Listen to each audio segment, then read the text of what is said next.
दर्शकवृन्द नमस्कार। कार्यक्रम कोभिड हटलाइनको यो नयाँ श्रृङ्खलामा यहाँहरूलाई हार्दिक स्वागत छ। म किशोर निरोला।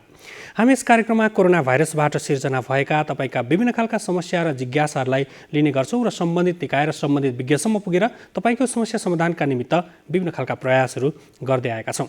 र हामी हरेक दिन आइतबारदेखि शुक्रबारसम्म 12:30 बजे र शनिबारको दिन 11:30 बजे कार्यक्रम प्रत्यक्ष रूपमा यहाँहरूमाझ लिएर उपस्थित हुने गरेका छौँ। आज पनि तपाईँका समस्या जिज्ञासा र कतिपय सार्वजनिक महत्त्वको विषयलाई चर्चा गर्दैछौँ। कार्यक्रममा प्रवेश गर्नुभन्दा अगाडि तपाईँले सम्पर्क र जिज्ञासा पठाउने सम्पर्क माध्यमहरू प्रस्तुत गर्दैछौँ। कार्यक्रम कोभिड हटलाइनमा कोरोना भाइरस कोभिड-19 का कारण सिर्जना भएका विभिन्न समस्या वा गुनासो राख्नका लागि सम्पर्क माध्यमहरू फोन, एसएमएस र भाइबरका लागि 98 427 49 075, Facebook NTV response, email ntvcovid19response@gmail.com।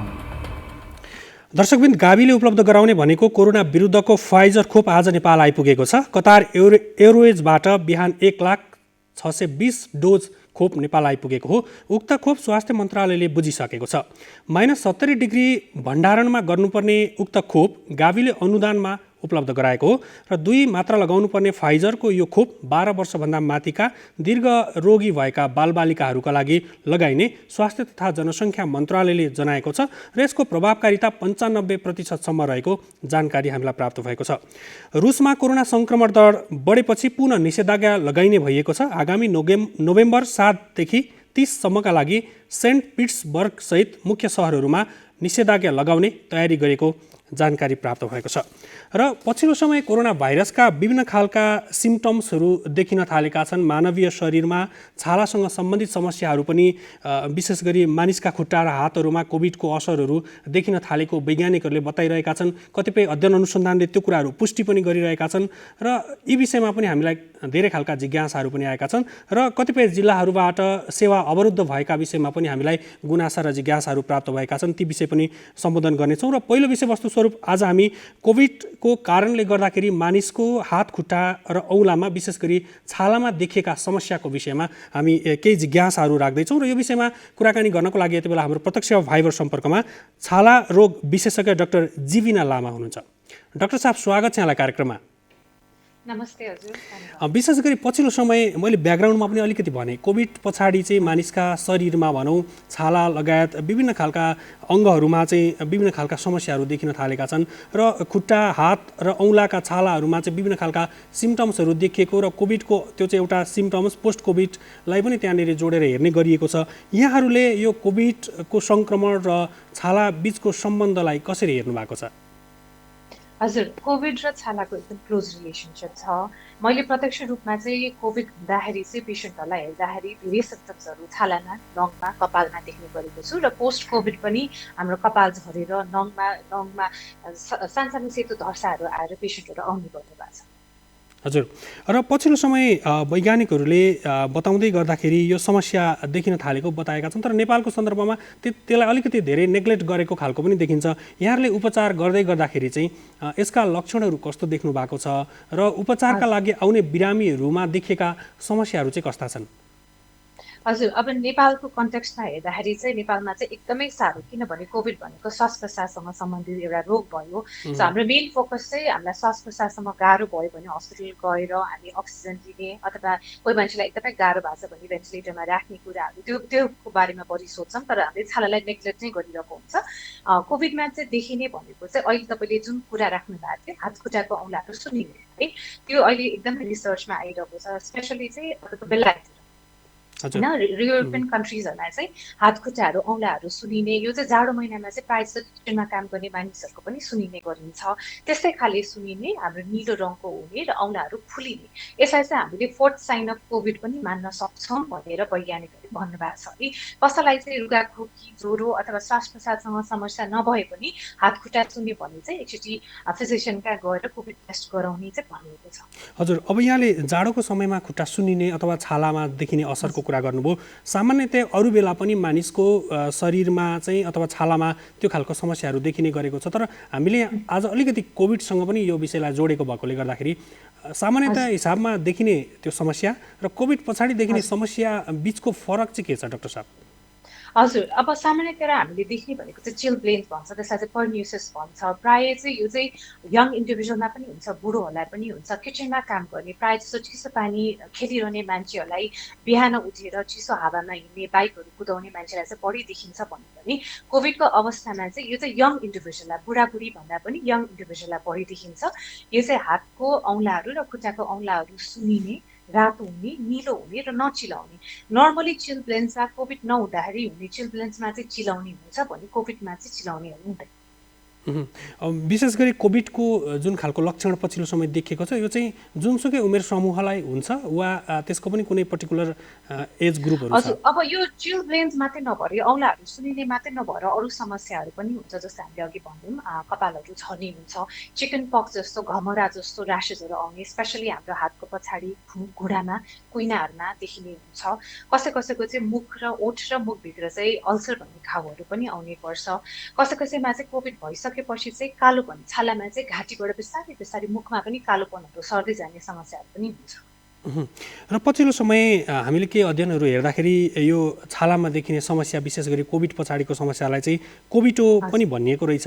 यो कोभिडोलाई चाहिँ यहाँले कसरी हेर्नुभएको छ, कसरी अध्ययन गर्नुभएको छ र नेपालको सन्दर्भमा यसलाई हामीले कसरी बुझ्ने, आम दर्शकहरूले जो चाहिँ कोरोना सङ्क्रमण भइसक्नु भएको छ उहाँहरूलाई अलिकति सुझावको रूपमा? हजुर, अब कुनै हाम्रो छालामा देखिने पोस्ट कोभिड कुनै चाहिँ हाम्रो कोभिड सँगसँगै हराएर जान्छ। जस्तै मुखमा हुने घाउहरू भनौँ होइन, ओठमा घाउहरू भएको छ, मुखभित्र घाउहरू भएको छ भन्यो भने चाहिँ कोभिड लगातारै यो चाहिँ 2 हप्तासम्म बस्छ, 2 हप्तापछि आफै निको हुन्छ। अब कपाल झर्ने प्रक्रिया चाहिँ तपाईँको कोभिड भइसकेको 2 देखि 3 महिनामा मात्रै सुरु हुन्छ। कतिपय मान्छेलाई थाहा पनि हुँदैन कोभिडको कारणले कपालहरू झरिरहेको छ भन्नुहुन्छ है। अब अरू समस्या जस्तै अर्टिकेरिया भनेको चाहिँ डाबर जस्तो आउँदैन, यो चाहिँ कोभिड आउँदै सुरुको लक्षणहरूमा पनि पर्छ। यसमा चाहिँ के हुन्छ भने सुङ्ग्रो जस्तो डाबर उठ्छ। यो चाहिँ युजुअली चाहिँ कस्तो हुन्छ भने कोभिड निको भइसक्यो, जस्तै हामी 14 दिन आइसोलेसनमा बसिसक्यो, हाम्रो टेस्टहरू नेगेटिभ आइसक्यो भने पनि यो लक्षणहरू, यो सिम्पटम्सहरू चाहिँ पछिसम्म पनि देखिने हुन्छ। तपाईँलाई चिसो पानीले नुहाउँदाखेरि, हावामा हिँड्दाखेरि अथवा केही कुरा नाइलोनको लुगाहरू पर्यो भने चाहिँ हाम्रो जिउमा सुङ्ग्रोहरू जस्तो उठ्नेहरू पनि हुन्छ। यो चाहिँ पोस्ट कोभिड देखिने भयो भने कुनै छालाको सिम्पटम्सहरू, साइन्सहरू चाहिँ कोभिड हाम्रो लक्षणहरू गए जस्तो लुगाखोकी जाँदाखेरि चाहिँ यो पनि आफै हराएर जान्छ। जस्तो यहाँले कपाल झर्ने कुरा पनि गर्नुभयो, कोभिड सङ्क्रमण भइसके पछाडि अथवा निको भइसके पछाडि अथवा कोभिडकै समयमा देखिन्छ र यसका सिम्पटम्सहरू चाहिँ के हुन्छ कपालसँग? यो पनि छालासँग सम्बन्धित नै भयो होइन, कपालको विषय पनि? कपाल र नङमा पनि चेन्जेसहरू हुन्छ। कपालमा चाहिँ कस्तो हुन्छ भने हाम्रो बडी चाहिँ केही कुराको स्ट्रेसमा भयो अथवा सकमा गयो, तपाईँलाई कोभिड मात्रै नभएर पनि सिम्पल जन्डिस भयो, टाइफाइड भयो, तपाईँ बेड रेस्ट गर्नु भएको छ भने चाहिँ हाम्रो शरीरले चाहिँ के भन्न ठान्छ भने शरीर चाहिँ हामीलाई नचाहिने एउटा अङ्ग हो भनेर चाहिँ हाम्रो कपाललाई चाहिँ झार्ने काम गर्छ है। हाम्रो कपाल चाहिँ हाम्रो ग्रोथ फेजबाट, एउटा लामो हुने फेजबाट चाहिँ सडनली ग्रोथ फेज स्टप भएर चाहिँ हाम्रो रेस्टिङ फेज र फलिङ फेजमा जान्छ। र कोभिड भइसकेको 2 देखि 3 महिनामा एकदमै साह्रो लुसो, किनभने मलाई पनि वैशाख महिनामा कोभिड भएको थियो, मलाई पनि अहिले पोस्ट कोभिड हेयरफल भइरहेको छ होइन। यो चाहिँ हाम्रो 2 देखि 3 महिनापछि सुरु हुन्छ र यो चाहिँ हाम्रो 6 देखि 8 महिनापछि बिस्तारै कन्ट्रोल हुँदै गएर नयाँ कपालहरू आउँदै जान्छ। यसको लागि चाहिँ धेरै आत्तिनु पर्ने के पनि पर्दैन। सबै कपाल झरेर त्यो कुरूप हुने स्थिति चाहिँ बन्दैन सामान्य रूपमा? त्यस्तो चाहिँ हुँदैन, त्यस्तो सामान्य नै हुन्छ। तर मेरो पेसेन्टहरू आउँदाखेरि पनि कसैको पहिलादेखि नै कपाल एकदमै पातलो छ भने उहाँहरू चाहिँ एकदमै आत्तिएर आउनुहुन्छ कि, किनभने 30% हेयर लस हुन्छ पोस्ट कोभिड होइन। त्यही भएर चाहिँ मेरो पहिलादेखि नै पातलो थियो, अब मेरो कपाल झरेर म तालु नै हुन्छु कि क्या हो भनेर आत्तिँदै आउनुहुन्छ। त्यसको लागि चाहिँ हामीले के गरेर अग्रेसिभ ट्रिटमेन्टहरू के हामीले गरिरहनु पर्दैन। त्यसको लागि चाहिँ अब अन्डरलाइन न्युट्रिसन डेफिसियन्सीहरू छ कि, अब आइरन डेफिसियन्सीले भएको छ, भाइटामिन डी, B12 मिनरल डिफिसियन्सीले छ भने पनि हामीले सप्लिमेन्टेसन्सहरू दिन्छौँ पोस्ट कोभिड।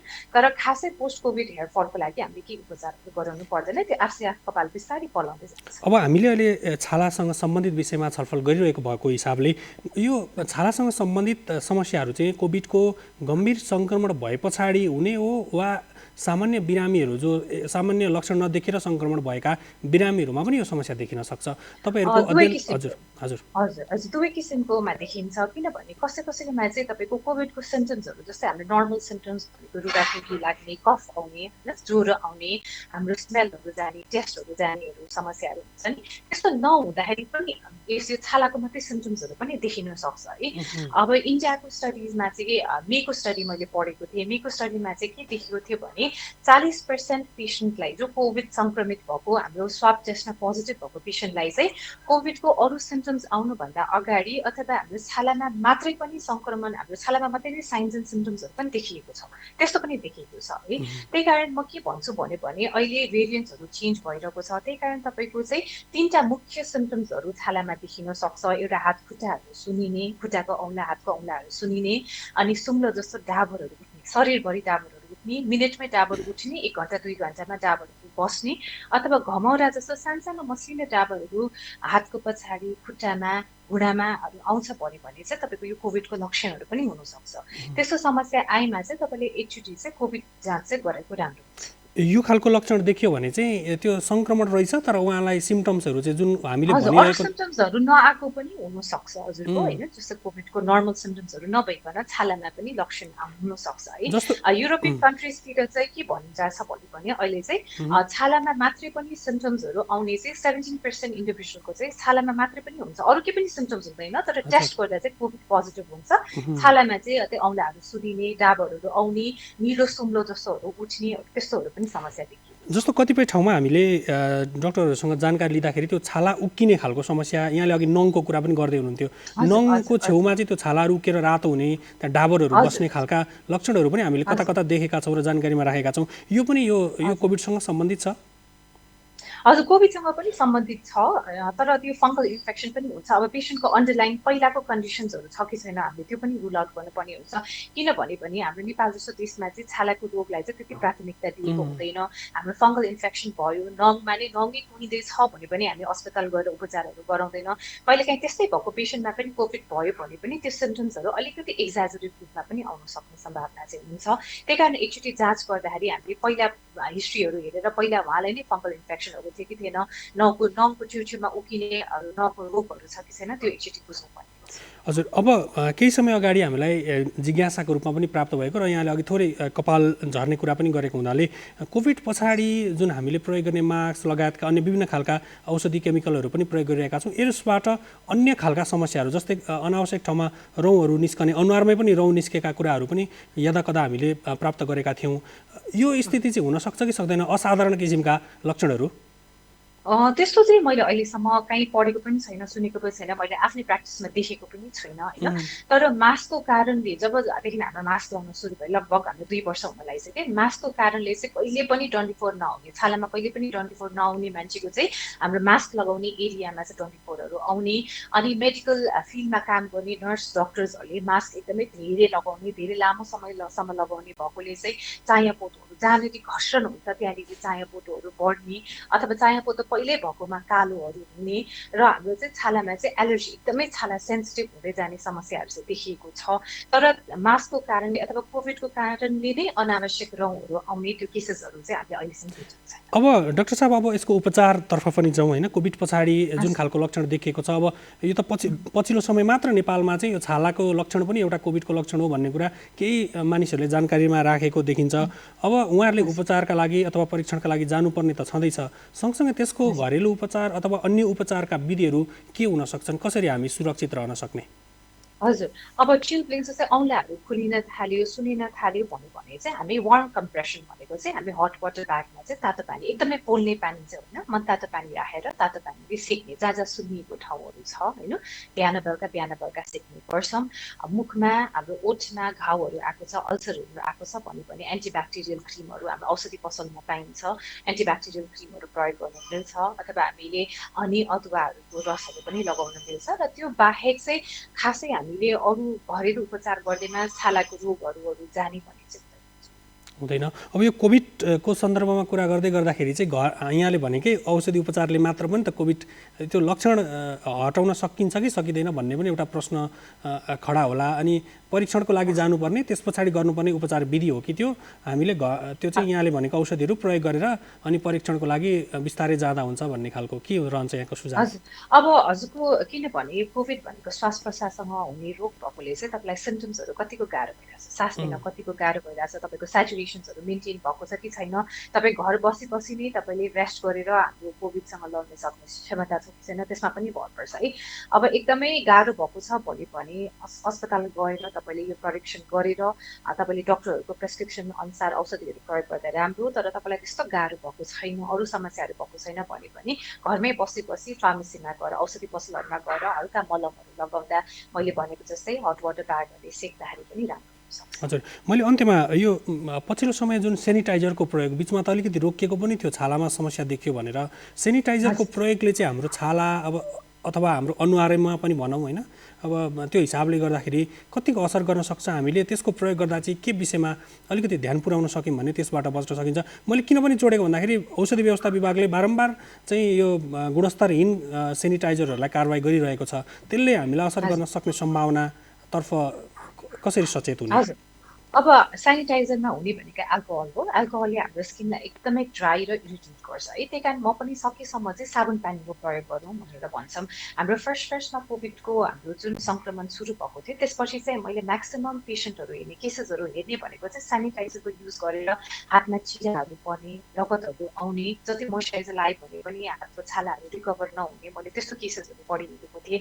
त्यसमा चाहिँ हामीले सेनिटाइजरको प्रयोगलाई मिनिमाइज गर्ने। अब हामी कहीँ साबुन पानी एक्सेस छैन, हामी कहीँ बाहिर घुमिरहेको छौँ जहाँ साबुन पानीहरू हामीले पाउँदैनौँ भन्यो भने त्यस्तो बेलामा चाहिँ सेनिटाइजरको प्रयोग गर्ने। तर सकेसम्म चाहिँ साबुन पानीले हात धुँदाखेरि नै राम्रो हुन्छ। सेनिटाइजरको प्रयोग गरिसकेपछि पनि हातमा लगाउने मोइस्चराइजिङ क्रिमहरू पाइन्छ, हातमा लगाउने मोइस्चराइजिङ क्रिमहरू लगाउने, अथवा साबुन पानीले धुइसकेपछि पनि मोइस्चराइजिङ क्रिमहरू लगाउने। किनभने जति पानी र साबुन खेलाउँछौँ, जति सेनिटाइजर प्रयोग गर्छौँ, हाम्रो नेचुरल मोइस्चराइजिङ फ्याक्टर भन्ने हुन्छ एउटा, छालालाई मुलायम राख्ने, छालालाई पानी दिने तत्त्व हुन्छ, त्यो हराएर जान्छ। त्यही कारण सेनिटाइजरको प्रयोग चाहिँ कम मात्रामा गर्नै पर्ने छ भने पनि मोइस्चराइजर पनि सँगसँगै गर्ने। हुन्छ डाक्टर साहब, यो महत्त्वपूर्ण समय र जानकारीको लागि यहाँलाई धेरै धेरै धन्यवाद। हस्, धन्यवाद।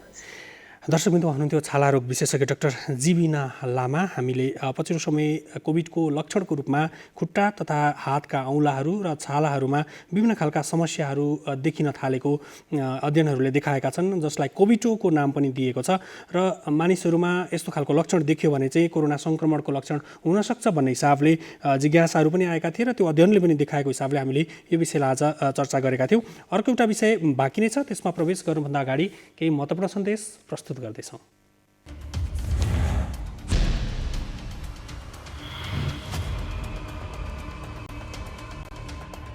मानसिक रूपमा स्वस्थ रहनका लागि ध्यान दिनुपर्ने कुराहरू: सकारात्मक सोचको विकास गर्ने, आफ्ना लागि समय निकाल्ने र धेरै तनावमा नरहने, सृजनात्मक क्रियाकलापमा सहभागी हुने, नियमित व्यायाम र आराम गर्ने, मनका कुरा साथीभाइ वा आफन्तलाई भन्ने, रोग प्रतिरोधात्मक क्षमता बढाउन स्वस्थ खानपिन गर्ने, घरायसी काममा सहयोग गर्ने बानी विकास गर्ने, अनावश्यक हल्लाको पछि नलाग्ने। मानसिक रूपमा स्वस्थ बनाऊ, कोरोना भाइरसलाई परास्त गरौँ।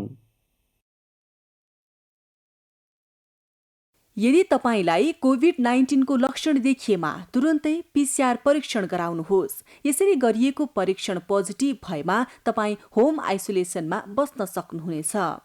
होम आइसोलेसनमा बस्दा ध्यान दिनुपर्ने कुराहरू: दिनमा 3 देखि 4 पटक अक्सिजनको मात्रा जाँच गर्ने, अक्सिजनको स्तर 92% भन्दा बढी भएमा र ज्वरो पनि देखिएमा ज्वरोको औषधि सेवन गर्ने, तर अक्सिजनको स्तर 92% भन्दा कम भएमा अनिवार्य चिकित्सकसँग परामर्श लिने।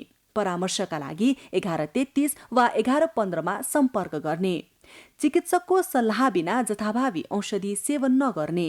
पर्याप्त मात्रामा पोसिलो तथा झोलिलो खानेकुरा खाने, कोठामा बस्दा झ्याल वा भेन्टिलेसन खुल्ला राख्ने, आफूलाई सृजनात्मक काममा व्यस्त राख्ने र स्वास्थ्यकर्मीसँग नियमित परामर्श गरिरहने।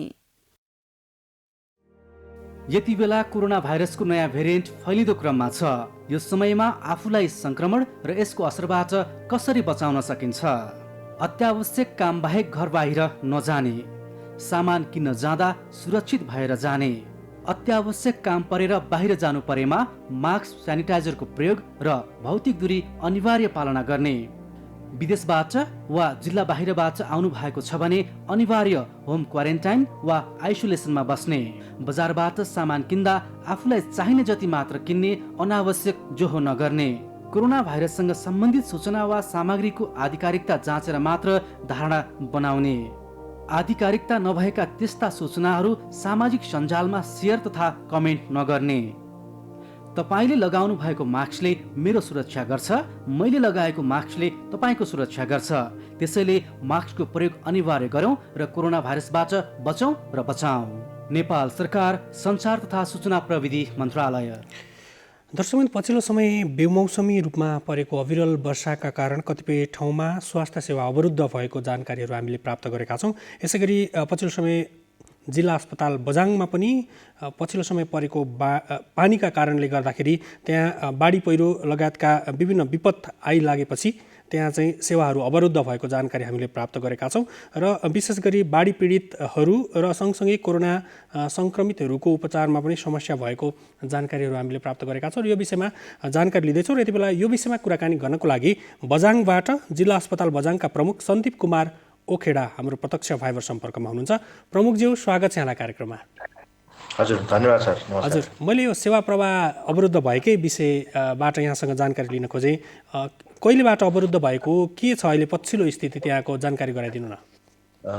हजुर, अब पछिल्लो 31 गते, असोज 31 गते रातिदेखि परेको पानीका कारणले गर्दाखेरि अब सबैभन्दा ठुलो समस्या सेवा अवरुद्ध हुनुको कारण चाहिँ अहिले जुन यातायातमा असहजता छ, बाटो सबैतिर लगभग यो सदरमुकाम चैनपुरभन्दा तल माथि सबैतिर चाहिँ राजमार्ग एकदमै हजुर गाडी चल्दै नसक्ने अवस्थामा छ र यहाँसम्म कि हजुरको हिँडेर जान लायक पनि असहज छ अवस्था। त्यो एउटा भयो र त्यसले गर्दाखेरि विभिन्न ठाउँमा पहिरो आएर बिजुलीका पोलहरू ढलेका छन्। त्यसले गर्दाखेरि बिजुलीको सप्लाई पनि राम्रो हुन सकिरहेको छैन। अब यो कारणले गर्दाखेरि चाहिँ मान्छे यही अस्पतालसम्म पनि आउन असहज छ र आएका व्यक्तिहरूलाई पनि हामीले यो जुन बत्ती नभएको कारणले गर्दाखेरि अब 24 घण्टा जेनेरेटरै सञ्चालन गरेर अब अक्सिजनमा मान्छेहरू बसिराख्नु भएको हुन्छ। 24 घण्टा जेनेरेटर सञ्चालन गरेर चाहिँ सेवा दिइराख्नुपर्ने अवस्था छ सर। हजुर, अब जेनेरेटर पनि त अब त्यहाँ पेट्रोल डिजेल लगायतका कुराहरू त्यहाँ ढुवानी गर्नुपर्ने होला। बाटो अवरुद्ध भइसके पछाडि त्यसको पनि विकल्पहरू समाप्त हुँदै गयो होला। यो अब यहाँहरूले कसरी समन्वय गर्दै हुनुहुन्छ? कहिलेसम्म बन्ला, केही आधारहरू भेटेका छन्? हजुर, अब त्यसको लागि चाहिँ अब जुन यो सडक मार्ग बन्न छ, सडक मार्गको लागि त अलि लामो समय नै लाग्ने देखिन्छ।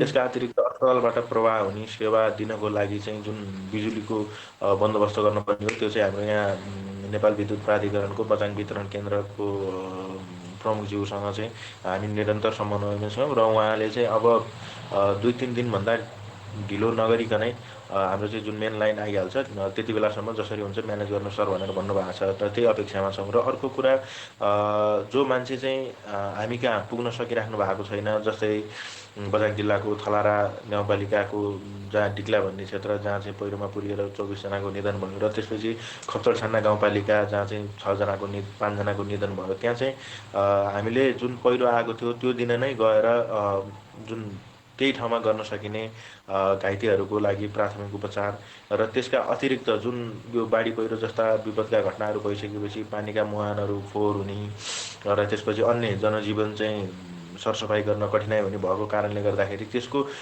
बचाव गर्नको लागि केही प्रिभेन्टिभ मेजरहरू जस्तै सामान्य पानीलाई चाहिँ निर्मलीकरण गरेर पिउनको लागि आवश्यक पियुष लगायतका पदार्थहरू, त्यसका अतिरिक्त अन्य आधारभूत औषधिहरू हामीले त्यहाँ एउटा सानो एक किसिमको शिविर जस्तो पनि गऱ्यौँ। थलारा गाउँपालिकामा हामीले अस्ति गऱ्यौँ र आज चाहिँ खप्चडछान्ना गाउँपालिकामा एकजना डाक्टर सहितको हाम्रो टिम गएको छ। किनभने उहाँहरूलाई यो ठाउँसम्म पुग्न, सेवा लिन अहिले अब घरबार विहीन हुनुभएको अवस्था छ, गाह्रो छ। त्यो भएर त्यही ठाउँमा चाहिँ हामी त्यही स्थानीय तहमा हाम्रा रहनुभएका स्वास्थ्यकर्मी र अस्पतालबाट डाक्टर सहितको चिकित्सक सहितको टोली पठाएर सेवा दिइरहेछौँ भने अहिले अब अस्पतालमा आइराख्नुभएका बिरामी जति आउन सकिराख्नु भएको छ उहाँहरूलाई चाहिँ अब सकभर 24 घण्टा सेवा दिने प्रयास गरिरहेछौँ। त्यसमा विद्युतको अलिकति समस्या छ, त्यो पनि अब विद्युत कार्यालयबाट प्राप्त आश्वासन अनुसार चाहिँ हामीलाई अब 2-3 दिनभित्रै बनिहाल्छ भन्नुभएको छ। त्यति बेलासम्म अब जेनेरेटर मार्फत काम गरिरहेछौँ, तर इन्धनको पनि अभाव छ। हजुर, अब यो बाढी पीडितहरू जो घाइते हुनुभएको छ उहाँहरूको उपचारको सन्दर्भ पनि त्यहाँ होला, अब कोभिडका बिरामीहरूको सन्दर्भ पनि त्यहाँ होला। अब उहाँहरू चाहिँ यदि त्यहाँ आउनुभयो भने उपचार गराउन सक्ने स्थिति चाहिँ छ त्यहाँभित्र? हजुर, अहिलेसम्म हामी कहाँ आएका विभिन्न घाइतेहरूको उपचार गरि नै रहेछौँ। त्यो बाहेक अब कतिपय ठाउँ चाहिँ जस्तै मैले अघि पनि निवेदन गरेँ, मान्छेहरू आउन सक्ने अवस्थै छैन, हामी नै त्यहाँ पुग्नुपर्ने अवस्था छ। त्यसमा पनि हामी सकभर चिकित्सक सहयोगको टोली नै गएर उपचार गरिरहेछौँ र कोही बिरामी अब त्योभन्दा अहिलेसम्म त्यस्तो परेको छैन। अब अहिले हामीलाई एम्बुलेन्स मार्फत बिरामी रिफर गर्न पनि अप्ठ्यारो छ, किनभने बाटो चलेको छैन। त्यो भएर कोही त्यस्तो रिफर गर्नै पर्ने बिरामी भयो भने अहिले अब दैनिक जसो हवाई उडान चाहिँ भइरहेका छन्, हामी हवाई उडान मार्फत चाहिँ प्लेन मार्फत बिरामीलाई रिफर गरिरहेका छौँ। अब अलिकति यो कोभिडको पनि जानकारी लिउँ। कोभिडको सङ्क्रमण स्थिति के छ अहिले? अब हुन त बाढी पहिरोले त्यहाँ ठुलो धनजनको क्षति पनि भएको छ, सँगसँगै अब कोभिडतर्फ पनि हामी सचेत त हुनु नै पर्यो। पछिल्लो समय बढ्दै गएको देखिन्छ। फेरि के छ बझाङको स्थिति? हजुर, अहिले पछिल्लो समय अब लगभग 1 हप्ता जस्तो भयो बझाङ जिल्लाबाट बाहिर आवत जावत नै एक किसिमले बन्द भएको अवस्था छ। र अहिले हामीले चाहिँ र त्योभन्दा अगाडि चाहिँ हामीले अस्पताल आउने सम्पूर्ण बिरामीहरूलाई जो चाहिँ हामी भर्ना गर्छौँ, जतिलाई हामीले हाम्रो इमर्जेन्सी वार्डमा उपचार गर्छौँ, उहाँहरू सम्पूर्णको हामीले एन्टिजेन परीक्षणहरू चाहिँ नियमित गरि नै रहेका छौँ। अहिले पछि यो बाढी पहिरो घटनापछि चाहिँ बिजुलीको कारणले गर्दा हामीले पिसिआर ल्याब पनि सञ्चालन गर्न सकेको अवस्था छैन र त्योभन्दा अगाडि गरिएका एन्टिजेन परीक्षणहरूमा चाहिँ लगभग 2 हप्ता 10 दिन जस्तो भयो हामी कहाँ चाहिँ निल छ, कोही पनि सङ्क्रमित देखिनु भएको छैन। र त्यसपछि अहिले पनि हामी त्यस्तो शङ्कास्पद लक्षणसहितका बिरामी आयो भने अस्पतालमा पनि एन्टिजेन परीक्षण गर्ने र बाहिर हाम्रा अन्य सम्पूर्ण स्वास्थ्य संस्थाहरू मार्फत पनि शङ्कास्पद लक्षणसहितका बिरामीहरू आयो भने एन्टिजेन परीक्षण गरि नै रहेका छौँ। अहिले चाहिँ लगभग 10-12 दिन भयो एकजना पनि पोजिटिभ देखिएको अवस्था छैन। तर हामीले आवश्यक तयारी जुन पहिला आइसोलेसन निर्माण गरेका थियौँ, आइसोलेसन वार्ड लगायत अन्य सबै कुराहरू चाहिँ चुस्त दुरुस्त नै राखेका छौँ। हुन्छ प्रमुखज्यू, यो महत्त्वपूर्ण समय र जानकारीको लागि धन्यवाद। हजुर, हस्, धेरै धेरै धन्यवाद। दर्शकबिन, उहाँ हुनुहुन्थ्यो बझाङबाट जिल्ला अस्पताल बझाङका प्रमुख सन्दीप कुमार ओखेडा। र पछिल्लो समय त्यहाँ बाढी पहिरोका कारणले गर्दाखेरि सम्पूर्ण स्वास्थ्य सेवा अवरुद्ध भएको जानकारी हामीले प्राप्त गरिसके पछाडि यसको समन्वयका लागि के कस्तो प्रयासहरू भइरहेको छ यो सन्दर्भमा हामीले जानकारी लिँदै थियौँ। आज हामीले 2वटा विषयमा कुराकानी गऱ्यौँ। आजको कार्यक्रमको निर्धारित समय सकिन लागेको छ। कार्यक्रमबाट बिदा लिनुभन्दा अगाडि तपाईँले जिज्ञासा र तपाईँका समस्याहरू पठाउने सम्पर्क माध्यमहरू प्रस्तुत गर्दैछौँ। कार्यक्रम कोभिड हटलाइनमा कोरोना भाइरस कोभिड-19 का कारण सृजना भएका विभिन्न समस्या वा गुनासो राख्नका लागि सम्पर्क माध्यमहरू फोन, एसएमएस र भाइबरका लागि 98 427 49 075, Facebook NTV response, email ntv covid19response@gmail.com। हस्त दर्शक मित्र, आजको कार्यक्रमबाट हामी सबै बिदा चाहन्छौँ। भोलि फेरि नयाँ विषयवस्तु र यहाँको समस्याहरू लिएर उपस्थित हुने नै छौँ। यहाँहरू नेपाल टेलिभिजन हेर्दै गर्नुहोला। नमस्कार।